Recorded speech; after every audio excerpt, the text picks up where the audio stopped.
Hello, welcome to exercise 6 in my before and after challenge. This time we're looking all about exposure compensation and a little bit about how your camera calculates exposure.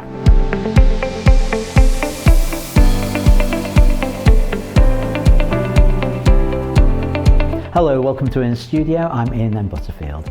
This is the 6th exercise in my before and after challenge. This time it's all about exposure and specifically exposure compensation. Now for this exercise you're going to need a subject who will stand by the window. Now this can be a family member, or in my case I've got my resident studio model Shirley here to help me out.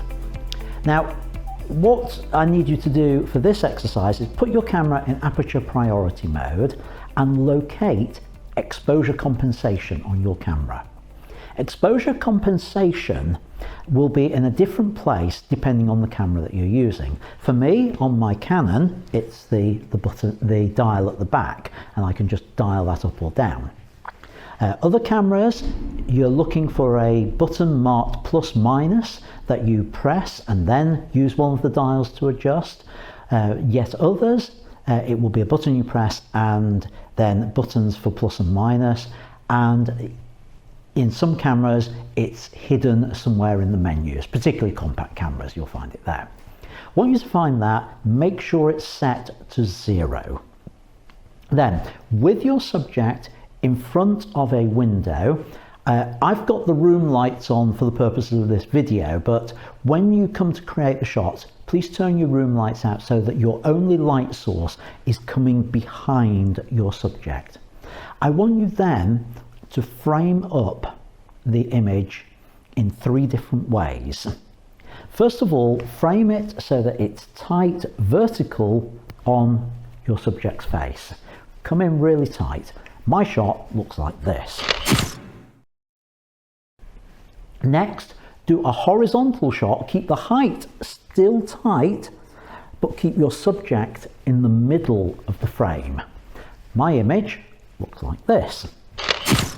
Finally, position that framing so that your subject is over on one side and you've got much more seen on the other side of it, and create that image. Mine looks like this.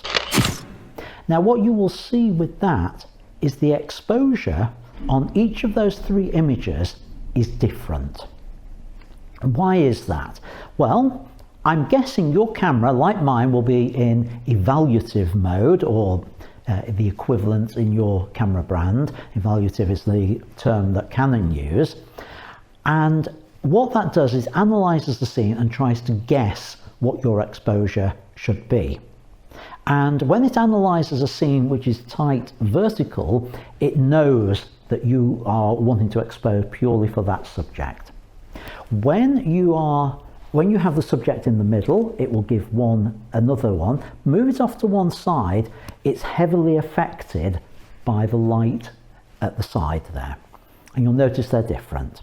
Now, probably the closest to a good exposure on that will be your vertical image.